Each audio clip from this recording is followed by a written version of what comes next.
आप सभी का अपने इस RS क्लासेस YouTube चैनल पर स्वागत है। मेरी तरफ से आप सभी को सप्रेम नमस्कार।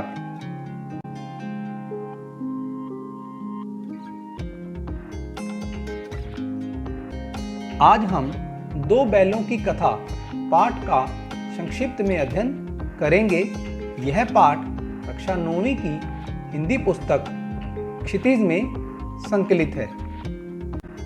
प्रेमचंद जी का जन्म 31 जुलाई 1880 लम्हई गांव में वाराणसी में हुआ। धनपत राय श्रीवास्तव जी, जो प्रेमचंद जी के नाम से जाने जाते हैं, वो हिंदी और उर्दू के सर्वाधिक लोकप्रिय उपन्यासकार, कहानीकार एवं विचारक थे।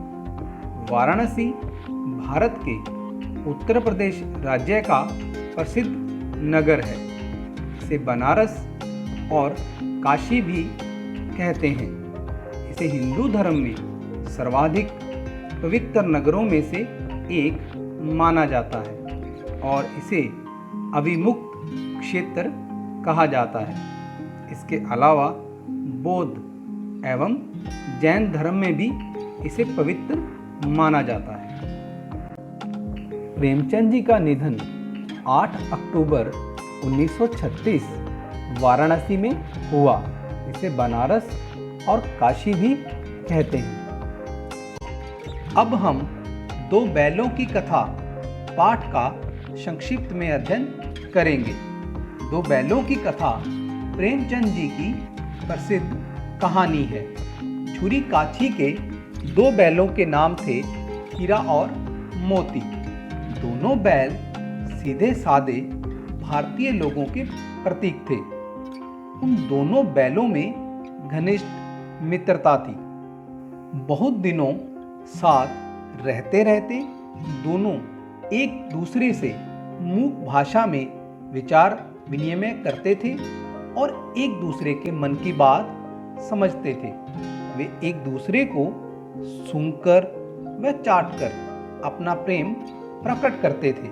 दोनों बैलगाड़ी या हल में जोते जाने पर ज्यादा से ज्यादा बोझ स्वयं ढोने का प्रयास करते थे। झुरी भी उनकी पूरी देखभाल करता था।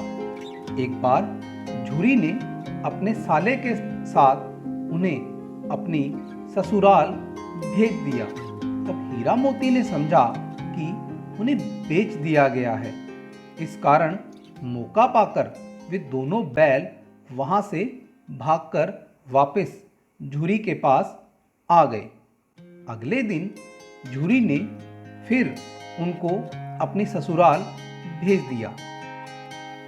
झुरी की ससुराल में उसका साला गया दिन भर हीरा मोती से कठिन परिश्रम करवाता तथा सायंकाल चारे के समय सूखा भूसा डाल देता। इसलिए दोनों बैल इस अत्याचार से बहुत दुखी थे। ऐसी ही स्थिति वहां पर भैरों की छोटी बच्ची की थी। इसलिए वह दोनों बैलों के प्रति प्रेम रखकर उन्हें रोज एक एक रोटी खिला जाती थी। एक बार फिर दोनों बैल मौका पाकर उस छोटी बच्ची की सहायता से वहां से भाग गए। भागते भागते मार्ग में उनका युद्ध एक सांड के साथ हो गया, जिसके साथ उन्होंने दोनों बड़ी चतुराई के साथ उस बड़े सांड को हरा दिया तथा उसके पश्चात दोनों एक मटर के खेत में चरते हुए पकड़े जाने पर उन्हें कांजी हाउस में लाया गया। वहां से उनकी नीलामी कर दी गई और एक कसाई ने उन्हें खरीद लिया। कसाई के साथ चलते चलते दोनों बैलों को उससे डर लगने लगा। इसलिए दोनों जब मार्ग से जा रहे थे, उन्हें लगा कि यह रास्ता अब जाना पहचाना सा आ रहा है। उन्होंने देखा कि वही खेत खलियान है जहां पर उनका मालिक झुरी उनसे काम लेता है। वहां से दोनों भागकर झुरी के घर आ गए। अपने प्यार करने वाले मालिक और अपने थान को पाकर वे बहुत खुश हुए। झुरी ने उनके पास चारा डाला तो उसकी पत्नी ने उनके माथे चूम लिए। इस प्रकार से दोनों बैल प्रसन्नता से रहने लगे। मुंशी प्रेमचंद जी ने इस कहानी में किसान जीवन वाले समाज में पशु और मनुष्य के प्रति आपसी संबंधों को बहुत अच्छी तरह से व्यक्त किया है। उनकी इस कहानी में किसान जीवन वाले समाज में मनुष्य और पशु का घनिष्ठ संबंध रहा है। वे एक दूसरे के सहायक और पूरक रहे हैं। किसान को जहाँ खेती करने और गाड़ी खींचने में बैलों और भैंसों ने पूरा सहयोग दिया है, वहीं गाय भैंस ने उन्हें दूध आदि देकर उनका पोषण किया है। किसान भी इन्हें अपने परिवार का सदस्य समझकर इनके साथ आत्मीयता और सहानुभूतिपूर्ण व्यवहार करते हैं। इस कहानी में झुरी अपने बैलों से मानवों जैसा व्यवहार, मानवीय संबंध रखता है। वह उन्हें घास चारा तो देता ही है, उन्हें प्यार भी देता है और उचित परवरिश करता है।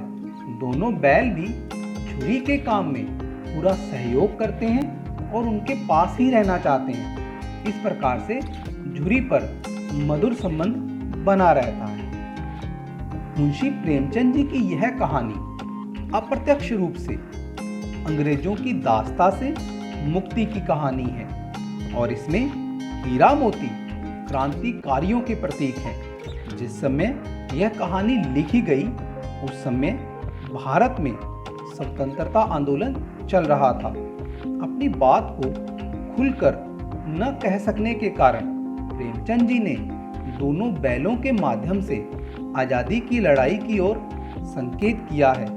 हीरा मोती को लेकर कहानी में जो घटनाक्रम एवं विचारों की अभिव्यक्ति दर्शाई गई है वह सब आज़ादी की लड़ाई से मेल खाती है। जहाँ झुरी का घर स्वराज्य आज़ादी का प्रतीक और गया का घर पराधीनता गुलामी का प्रतीक है, वहीं हीरा अहिंसा और मोती क्रांति का प्रतीक है तथा कहानी के अंत में दोनों की विजय बताई गई है।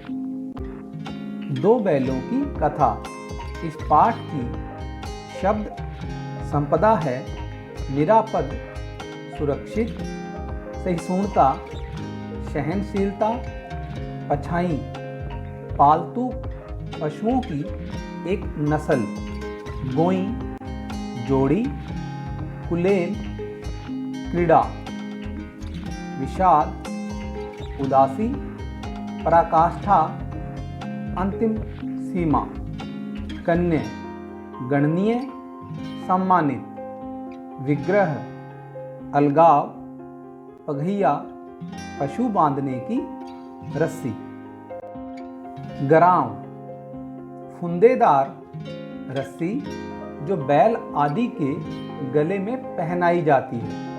प्रतिवाद, विरोध, टिटकार, मुंह से निकलने वाला टिक टिक का शब्द, मसलहत, हितकर, रगेदना, खदेड़ना, मलयुद्ध, कुश्ती, साबिका, वास्ता, सरोकार, कांजी होस या काइन हाउस, मवेशी खाना वह बाड़ा जिसमें दूसरे का खेत आदि खाने वाले या लावारिश चौपाए बंद किए जाते हैं और कुछ दंड लेकर छोड़े जाते हैं। रेवड़ पशुओं का झुंड, उन्मत्त, मतवाला, थान पशुओं के बांधे जाने की जगह, उत्साह, उत्सव,